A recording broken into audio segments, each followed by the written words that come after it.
Hello and good afternoon and welcome to our little book review which we do periodically and I suppose rather sporadically, but today I want to concentrate on two books for the purpose of my little documentation which will last about 10 minutes. The first book of course is Hitler's Pope, a very well known book written by the very distinguished journalist John Cornwell. Excellent book, rather limited on the role of the man I'm going to talk about today, Archbishop, later Cardinal Aloysius Stepinac, in what is now the country called Yugoslavia. Archbishop Stepinac, or Blessed Aloysius as he is called now, is being fast-tracked towards the role of a saint in the Roman Catholic Church. As you know, you have to be nominated, then you become beatified, and then after that you become canonized. At the moment, he has become beatified by Pope John Paul II when he went to Croatia, I believe, in 1998. He is now Blessed Aloysius, and I think in a few years' time he'll become Saint Aloysius Stepinac.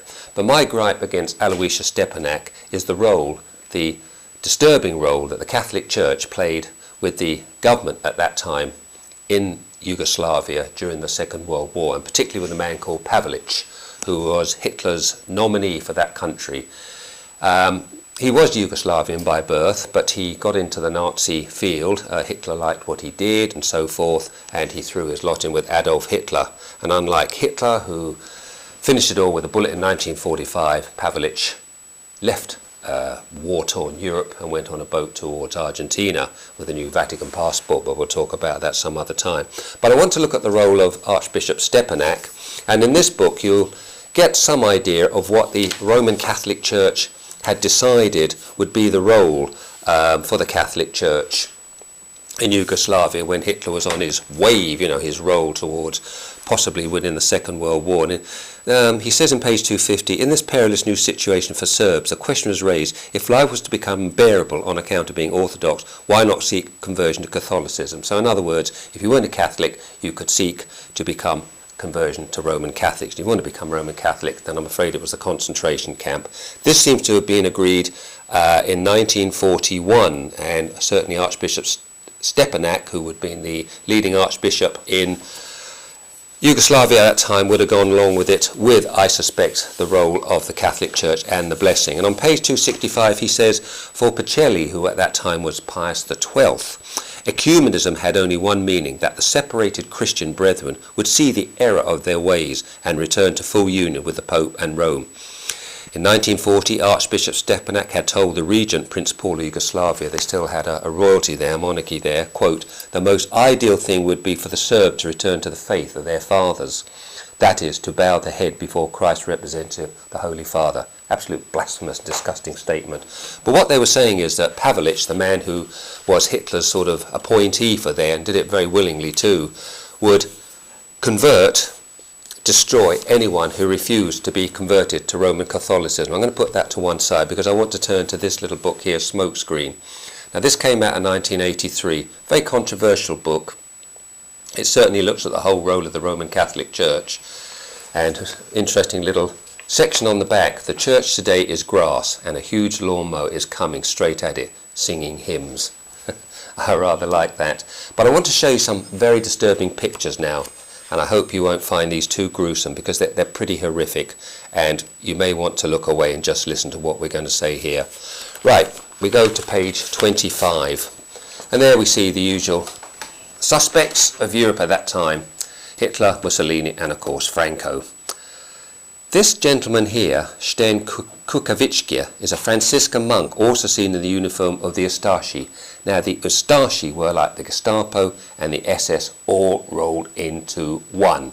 Anyone who wasn't a Catholic and didn't have a little passport or a little paper document stamped by the hierarchy of Yugoslavia fell foul of these guys. And there you can see him there in his monk's robes, and there you see him there in his uniform of the Ustashi. It looks like he's holding a Kalashnikov rifle there. But to turn the page over, we get a little bit of picture there of what was going on at that time in the Ustashi state of Croatia. Now the first picture, you can see Ante Pavelic. Can you see the gentleman there under the candelabra there?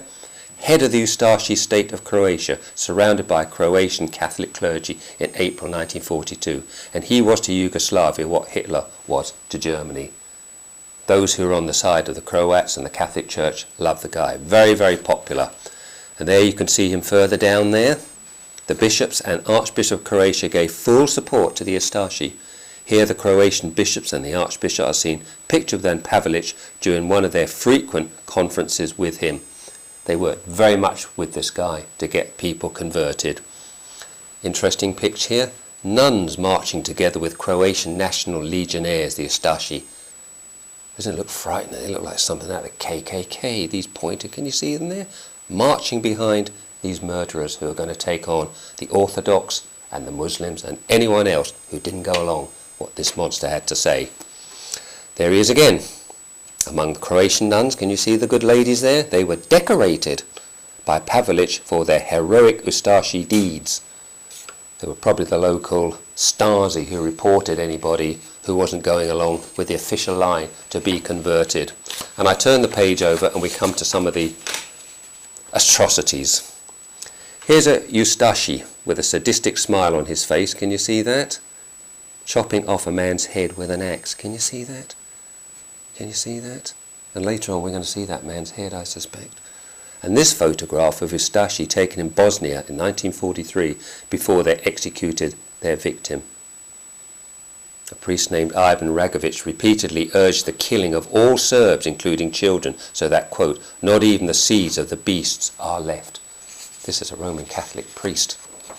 And we come over here to one of the most disgusting pictures here on page 31.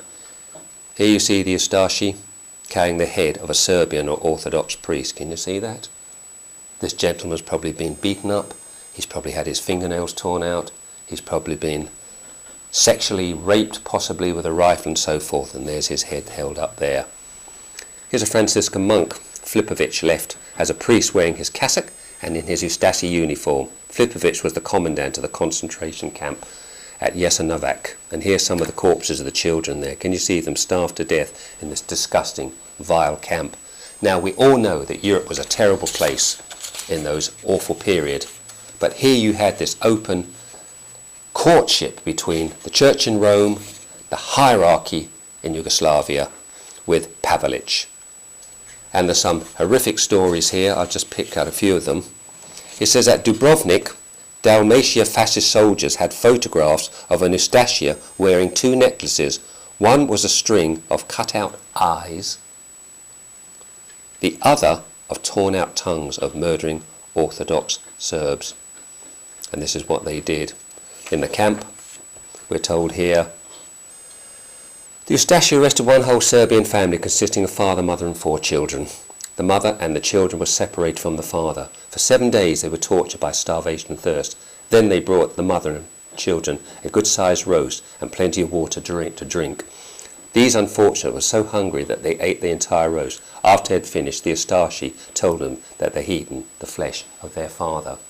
Now my beef is that Stepinac, Blessed Aloysius as he is called, and I do resent that name Aloysius because as a boy we had a canary, a beautiful canary that would sing his heart out. His name was Aloysius. But this man, Stepinac, wasn't singing his heart out. He was betraying hundreds of thousands of innocent Serbs who didn't want to become Roman Catholic. They had no intention of becoming Roman Catholic. And because they didn't become Roman Catholic, they were tracked down, tortured, brutally subjected to physical torture and so forth, and placed in concentration camps. And we are now told that the man who went along with this, Archbishop Stepinac of Zagreb, knew nothing about it. I do not believe it. I believe he went along with that. And in John Cornwell's book, he writes in a rather coded way about this, of what he thinks Pius XII and Stepinac had agreed between them to work together through the, I should say, good officers of Pavelic, but they weren't good officers. They were officers in which a whole region would be decimated. Ethnic cleansing. We saw it in Bosnia 20 years ago. These boys were doing it then. Ethnic cleansing. They loved the job. They marched off to do it, followed by the nuns. And here the nuns, they're getting a reward for doing this despicable thing. Now, I don't know about you, but I don't think this man Stepinac is worthy to be called blessed. He's certainly not worthy to become a saint. So what I would say is, if you've been listening to what I've told you here, and you should be absolutely sickened and disgusted by it, go along to your parish priest and say, I no longer want to be in this church. I do not want to be a Roman Catholic that went along with all of this, and we haven't looked at Franco, we haven't looked at Muslim, haven't looked at Hitler. Come out of it. Get out of the Roman Catholic Church. It is the fallen church. And as the back of this book says, a lawnmower is coming singing hymns. If you're having doubts about it, I hope this has made you think again. So from this ministry, get out of that fallen church. Until then, Maranatha, and let me know what you think. Thank you and good afternoon.